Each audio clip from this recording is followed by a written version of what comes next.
মোদীজির ভারতবর্ষে কেমন, আমাদের ভারতবর্ষে কেমন ছিল? আচ্ছা, ছোট উদাহরণ ওটা আসছে। তৃণমূল বলছে না বিজেপি বাংলা বিরোধী পার্টি, বাংলা ভাষাভাষীদের নাকি সব হারিয়ে দিচ্ছে। আমি রবিবাবুকে বলছি, রবিবাবু 7 সাল থাকে আপনার বিধানসভা শুরু হয়, আপনার এই বর্ধমান জেলায় কতজন লোক পশ্চিমবঙ্গে, দিল্লির পশ্চিমবঙ্গে কাজ না পেয়ে, খেটে না পেয়ে মোদীর গুজরাটে কাজ করে, মোদীর দিল্লিতে কাজ করে, মহারাষ্ট্রে কাজ করে, হিমাচলে কাজ করে, রাজস্থানে কাজ করে, তার একটা লিস্ট করা। আর দেখুন কাদের হারিয়ে দিচ্ছে। যে লোকটা বাইরে কাজ করতে গিয়ে কোথাও চুরি করে ধরা পড়েছে, তাহলে পথে কাজ করতে গিয়ে ধরা পড়েছে, তো মারবে না? পুলিশ কি থাকে না? পশ্চিমবঙ্গের লোক ছেড়ে দেবে? আসলে আপনারা তো সেই ছোট থেকে চুরি করাই শিখিয়েছেন। সিপিএম শিখিয়েছিল মরার চুরি, আর আপনারা শিখিয়েছেন সব চুরি, সব চুরি।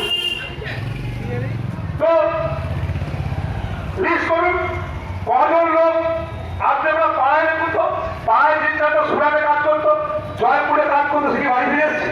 দেখুন আছে তৃণমূল মিথ্যা কথা বলছে, বরং বাঙালিকে কিছু সম্মান দেয়, সেটা ভারতীয় জনতা পার্টি। কেন বলছি? আমি যা বলবো পথই বলবো, কারণ হচ্ছে আমরা প্রথম জানতাম স্বাধীন ভারতের প্রথম প্রধানমন্ত্রী জওহরলাল নেহরু। বাঙালিকে তো সম্মান দেয়নি, বিজেপি বলে দিয়েছে। এই দেশ ভাগের কান্ডারি, দেশ ভাগের দালালদের জন্য তৃণমূল কংগ্রেস সিপিএমদের কত দরদ আমরা প্রথম জানলাম। মোদীর মুখ পরামর্শ হওয়ার পর যে আমাদের নেতাজি সুভাষচন্দ্র বসু ছিলেন প্রথম ভারতবর্ষের, স্বাধীন ভারতবর্ষের প্রথম প্রধানমন্ত্রী। দেশ স্বাধীন হওয়ার পূর্বেই নিজের স্বাধীন রাষ্ট্র ঘোষণা করে দেশ সরকারের নিজস্ব সংবিধান, নিজস্ব মুদ্রা পর্যন্ত ছাপা ছিল। ব্যবহার সেটা গেল কংগ্রেস। যদি এই ভারতবর্ষের সবচেয়ে বেশি বাঙালিকে কেউ অপমান করে থাকে, তার নাম কংগ্রেস, আর তার দোসর সিপিএম, আর তৃণমূল কংগ্রেস তো কংগ্রেসেরই বর্মজাত সত্তা, নতুন দল নয়।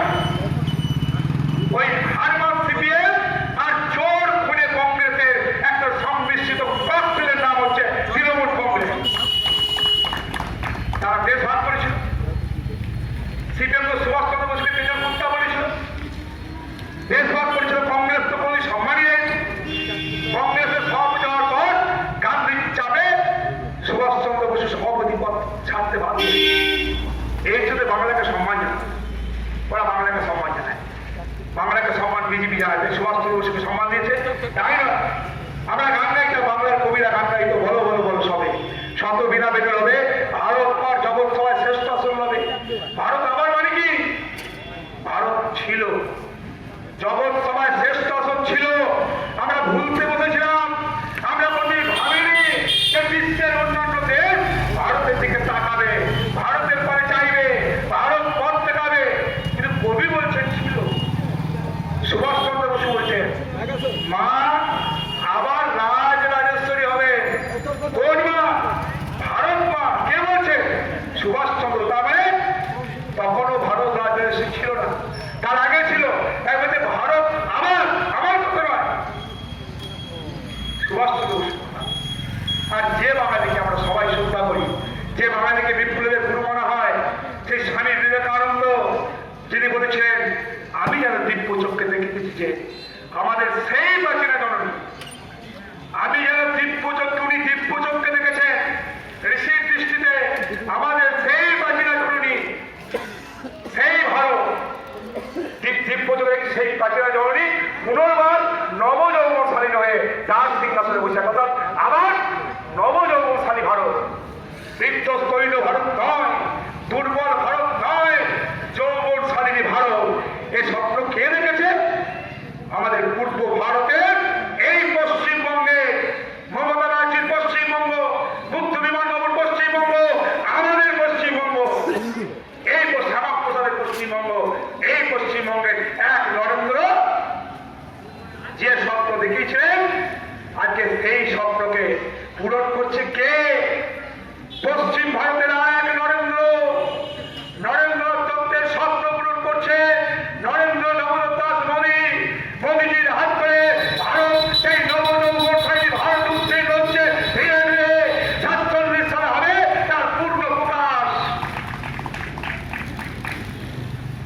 মোদীজির ভারতবর্ষ। আমরা বলে পূর্ণ প্রকাশনে বুঝবো কি করে? যে গল্প শুরু করেছিলাম, এই পয়েলগাঁওয়ের ঘটনা, বাংলার মেয়েদের যদি ঘর ঢোকাতে যাচ্ছে রাস্তার পর, আগামী দিনে আরো ঘর ঢোকাবেন, বলবেন তোমাদের হিন্দু মেয়েদের বিয়ে দিদা সকাল সকাল দরকার নেই। কে বলেছে ঘরে রাখতে? জানো তো দশটা দুষ্টু ছেলে লুঙ্গি বাহিনী লোকেরা ঘোরাঘুরি করে, বলবে। আর মোদীজির ভারতবর্ষ কেমন নবযৌবন হয়নি? ইসলামিক জঙ্গিরা ভারতবর্ষের হিন্দু রমণীদের শীতের সিঁদুর মুছিয়ে দিন। আবার বলছি ইসলামিক যোগ এই জন্য, এখানে আমার একটি গল্প বলা আছে। ধরুন সেদিন যদি পাহেলগাঁওয়ে রবি চ্যাটার্জি ব্রাহ্মণের ছেলে, গোপাল চ্যাটার্জি আমিও ব্রাহ্মণ, প্রদীপ শাহ সিপিএমের নেতা উনি থাকতেন, ধরুন সিদ্দিকুল্লাহ চৌধুরী থাকতো, ববি হাকিম থাকতো, আমাদের হুমায়ুন কবির থাকতো, আমাদের এই যে আজ মন্ত্রী আছেন স্বপন দেবরা তিনি থাকতেন, পল্টু ভাট থাকতেন। কি হতো? জঙ্গিরা আসতো, আমাদের সবাইকে ধার করাতো, বলে যার প্যান্টের বা প্যান্টের চেন, যার পাজামা তার পাজামার দড়ি, আর যার ধুতিটা ধুতির ফাঁক করে কি দেখতো? তুমি হিন্দু না মুসলিম, লিখকে তার পরিচয় বলে মাত্র তুমিও বলতে পারো মুখস্থ করতে পয়সা লাগে না, কিন্তু মুখস্থ করলেও ছাড় নেই। এই স্বপন দেবরা বলতো, এ ভাই আমি তো কলেমা জানি, লা ইলাহা ইল্লাল্লাহ মুহাম্মাদুর রাসূলুল্লাহ।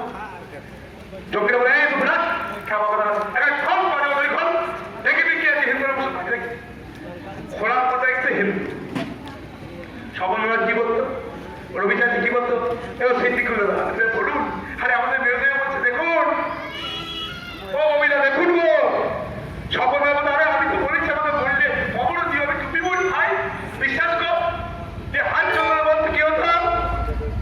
সিদ্দিকুল্লাহ হুমায়ুন কবির আর ববি হাকিম পাশে দাঁড়িয়ে ঠিক ঠিক করে হাসতো আর বলতো ওরে কুলাঙ্গার, যারা নিজের ধর্ম মানে না, তারা আমাদের কাছে পরিচিত, আমরা তাদের বিশ্বাস করি। তোরা হিন্দু ধর্মের লোক হয়েও হিন্দু ধর্মের সর্বনাশ করেছিস, এই সত্যটা ওদের বলছে। আরে আমরা মুসলমান লোক, আমরা আমাদের ধর্ম পালন করি। ভাই তুই দেখ বিকাশ বাচ্চার গরু খেয়েছে, আমার ইচ্ছাগুলো সোর খাইনি, আমার ছেলের সোর খাইনি, আমি সোর খেয়ে প্রমাণ করিনি। তোরা খুব হিন্দু, অসভ্য বামপন্থী হিন্দু, তোরা ধর্ম মানিস না, তোদের মরে যায় উচিত। সবদা আপনি সর্ববাস করুন, রবিরা আপনি সর্ববাস করুন। ভাবুন, ভাবতে শিখুন। হয়তো এখানে ভুলে যাচ্ছি, তো হাততালি মারছে মারুন, হাততালি মেরে লাভ নেই, আগামীতে কাঁদতে হবে। আমার বক্তব্য হৃদয়ে নিয়ে যাওয়ার পর মালিকের মন্থন করুন, চিন্তা করুন।